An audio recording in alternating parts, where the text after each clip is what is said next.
Hey, what is up guys? Welcome to MST.TV. This is Nishi here. So for those of you who didn't know, we just had all of Duel Overload spoiled to us thanks to Farfa and some other Yugi tubers from Europe. With that, we finally know all of the contents of the set, and this set really does contain some amazing reprints of cards. As always, it is important to keep up to date with what reprints are coming up to the TCG and whatnot, so that you don't overpay or overtrade for cards, especially on a set that's coming out in just a few short weeks. Also guys, don't worry, we will be covering the other cards like the new Link monsters that will be coming into the game in this set as well, but they will be covered in a separate video. But for now guys, let's jump right into it and take a look at these reprints. Okay, so first let's take a look at the big name reprints of the set. So outside of chase cards like Needle Fiber or Predaplant Vert Anaconda, these big reprints are some of the main selling points of this set. So first up, Infinite Impermanence is reprinted again, after being a short print in Flames of Destruction and then short printed again in Dual Power last year. Now this card's future depends entirely on if it was short printed in Duel Overload or not, and I'm definitely expecting that it was, as this is only its second reprint. I'm actually expecting it to get reprinted as either a structure deck common or a side set super rare sometime this year, a final push using this really popular card to help sell product. Now that being said, if you already have impermanences, I wouldn't be too eager to get rid of them at any rate, because it's still an incredibly useful, valuable staple card that is going to retain value. Next up we have Phantasme, which is a reprint that feels way too late unfortunately because of the Master Rule changes coming in April, and as a result we're probably going to see a lot of Phantasmes moved from the main deck over to the side deck. It has steadily fallen in price over the last little while, only being around $40 to $45 now, while it was over $100 at its peak. Now the last card here is Signet Mining, a spell card from Dark Neostorm that was reprinted, as a lot of different cyber stacks such as Marincess and Salamangrate need access to this card. Now from what Farfa said, I believe Signet Mining is incredibly short printed, so don't expect the price of the card to tank as much as you would regularly expect. In fact, for all three of these cards, unless you can get like full value for them, be a little bit cautious about selling or trading the originals away if you do have them. Often, the original secret rare prints will hold substantial value over their ultra rare reprints, so I wouldn't want you to panic and sell them for too low, because the originals are still going to retain some value. But definitely, if you didn't already have access to copies of these cards, having access to them in Duel Overload is amazing, because they are definitely among some of the more generically useful cards of the format. Next up, let's talk about two cards reprinted that were really unexpected, and these cards are Salamangrate Almirage and Dingirsu. So Almirage is a really solid reprint choice here, even though it was just released to the TCG in July of last year, so kind of a weird choice there. I feel like a better choice, in my opinion, would have been the BLS Link, but whatever. Almirage definitely is needed because it's a key card in variants of Invoked, as it gets Alistair into the graveyard, provides a fire monster to make Purgatrio with, and potentially gives you access to Secure Gardna in order to make Mechaba with as well. Now, even though this card has only been out for a short time, this is a very welcome reprint because the card was trending upwards towards the $35 to $40 price point. Now, Dingirsu is one that feels a little bit late, since we did just see Orcust Heartpourer banned in January. However, with Mech Orcust Girsu coming to the TCG in Eternity Code, there's a chance that we could see some sort of Orcust deck be relevant once again. Furthermore, it's a really solid generic rank 8 monster that is frequently made in decks like Grand Maju that play the Danger engine, as it is an out to IP boosted Avramax and provides destruction protection for your other cards. Now it does hurt a bit for those people who are holding on to these cards. Like personally, I was holding on to a few copies of Almirage because I thought that it would be quite some time before the card was reprinted. However, they're definitely welcome reprints that will help to make Invoked and Orcust, decks that could see significant roles in the April meta, a bit more affordable. Okay, next, let's talk about a few different cards that saw key pieces reprinted. So this year is pretty different from last year, right? In Dual Power, we finally saw some key Nekroz cards get reprinted, like Nekroz of Brionac, Nekroz of Trishula, and Nekroz of Valkyris, but they also reprinted a bunch of smaller cards as filler in the set, cards like Nekroz Kaleidoscope and Nekroz of Chrysalis. This year was different. While we did see key cards from a few different archetypes get reprinted, we didn't see as many of those filler cards be included as well. So Witchcrafters are a deck from Infinity Chasers, and they had a couple of big cards reprinted in Witchcrafter Creation and Witchcrafter Madame Vere. These were the two pieces that were quite expensive in the deck originally because they were short printed in those side sets, so it is nice to see them reprinted here.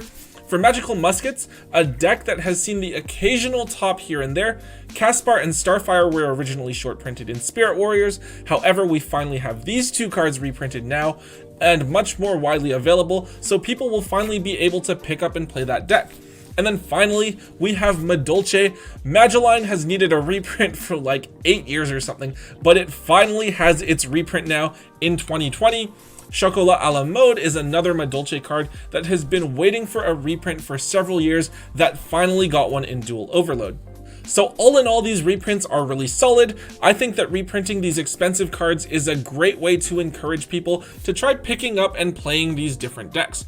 Personally, I think that Magical Musketeers are a really cool, interesting deck that have a unique playstyle, so I'm probably going to try and pick that stuff up for myself. Now, one thing I do want to make sure that everyone is aware of is that when something like this happens, right, when we see the key cards reprinted, we will inevitably see buyouts of other cards related to each of those archetypes. So for example, with Madolches, right, we knew already that Magellan and Chocolat a la Mode were getting reprinted, and we've already seen the buyout of Hoot Cake over the past weekend. But I would fully expect a card like Angeli to get bought out very soon as well.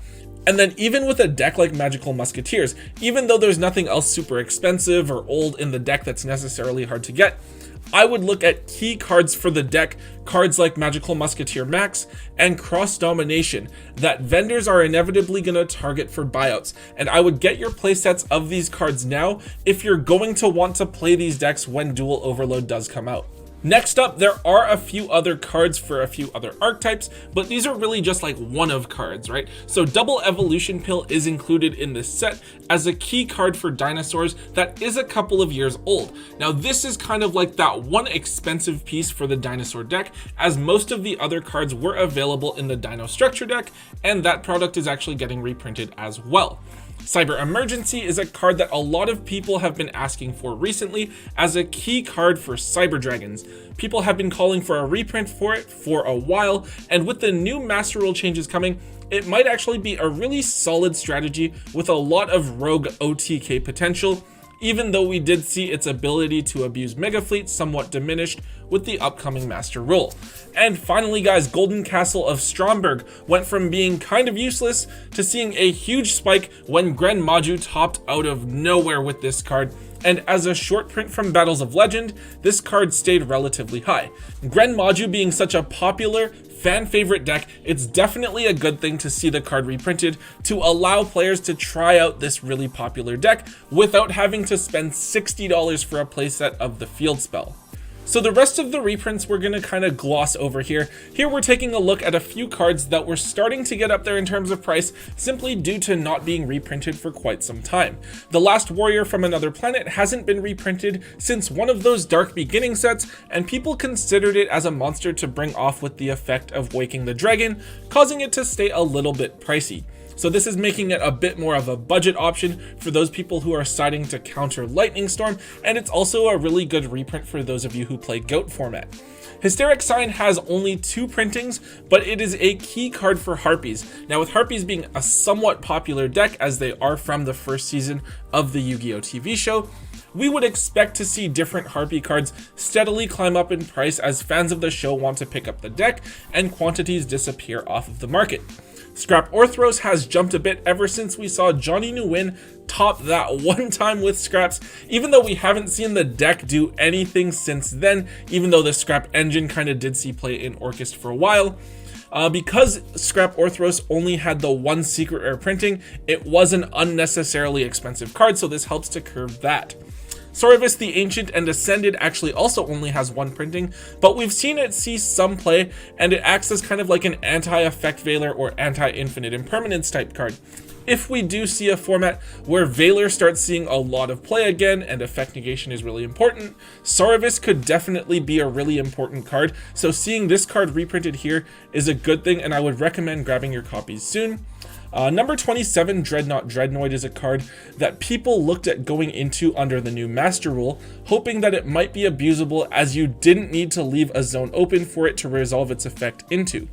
I don't know if this is actually going to be something that's going to see much play. Personally, I doubt it, but it'll be interesting to see what people try now that everyone has access to the card. Psyframe Lord Omega feels a bit unnecessary, especially since the card is now limited and everyone should have access to like an extra copy of it, but it is arguably the best level 8 synchro in the game right now, and with the increased popularity of Psyframe Gear Gamma, it's a card that I guess should be reprinted just in case. And then finally here we have Daigusto Emerald, which is included as its first reprint since getting unbanned. Now this card hasn't really done anything noteworthy as of yet, but its last printing was back in Premium Gold quite a while ago. So for those players who weren't playing back then but want to look into playing this card is now readily available for them. So overall, none of these reprints are hugely game changing, but they're really solid reprints that should help to keep these cards from skyrocketing in price in the future if any of them do start to see play. Next up, we're really briefly taking a look at a few cards Konami decided to reprint simply because it feels like they've never been reprinted before, and Konami was like, it's about time. I don't think anyone really cares about whether or not a card like Watt Giraffe gets reprinted, though I do remember using that card when I played Watts like a really long time ago, and then cards like Super Viacroid Stealth Union and Chaos Goddess, they just haven't been reprinted, right? But we finally have reprints, so for people who are looking to collect those cards, they are now technically available. King Dragoon was reprinted in Dark Revelations 3, so it may as well not have been reprinted given how long ago that was and how hard it was to get. And it's another card that is played in GOAT format. Magic Formula does have a common reprint, but this is its first holo reprint. But really guys, if you have a secret rare Magic Formula, you aren't really worried about this ultra rare reprint, so whatever. Vanity's Ruler is actually a really important card, even though it was reprinted in Champion Pack as a common, I believe, because it was like a $10 to $15 common, and then you were stuck looking for either the rare or the ultimate rare version. Vanity's Ruler is used in Necroz as something that you can search off of Benton to lock your opponent out of special summoning, and Necroz is a really cool deck, and it just had all the cards reprinted last year in Dual Power, so it makes sense for Vanity's Ruler to be reprinted here to make the whole deck kind of more accessible. And then finally, we have Fuma, which is one of the 6 Samurai cards that hasn't been reprinted, though we also didn't see Kizaru reprinted in this set as well, but doesn't matter. With the Battle Shogun Samurai Link monster, it does help to have one of those pricier 6 Samurai cards reprinted and more accessible. Now, one thing I do want to touch on is the fact that if you are holding to some of the original copies of these cards, I would continue to hold on to them and don't necessarily go and sell them. So like Secret Rare Chaos Goddess or Secret Rare Super Viacroid Stealth Union or Ultimate Rare King Dragoon or Ultimate Rare Vanity's Ruler, right? These max rarity versions of like the collector cards aren't really going to be affected too much in terms of price because of the reprint. With cards that aren't seeing that type of meta play, their value is because these original prints are quite hard to find. So they're likely to continue to stay high in value, even though technically they are being reprinted here. Alright, and finally we're taking a look at some rarity bumps. So some of these cards are finally holos. Cards like Deck Lockdown, Gigaplant, and Whitemare that have never been holo before, which is really cool. However, a lot of these cards actually have been holo already. However, the holo printings are quite hard to get and are somewhat expensive, so the majority of people play commons. So in this sense, they're a more readily accessible rarity bump for casual players. For example, not everyone has the money to drop on Ultimate Rare Swap Frogs, for instance, which meant you were stuck playing with commons before, but now you can play like this mid-rarity ultra rare.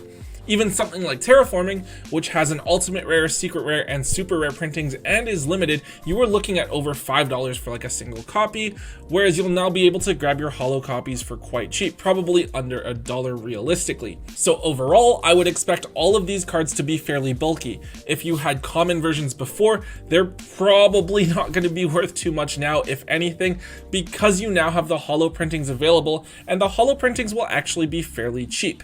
Even though I guess none of these cards are going to be super expensive, right? Because none of them, even without the reprint, are especially valuable. They're still pretty decent cards to hold onto, just in case you do decide that you want to play them, and they're the best readily available holo versions that you can get.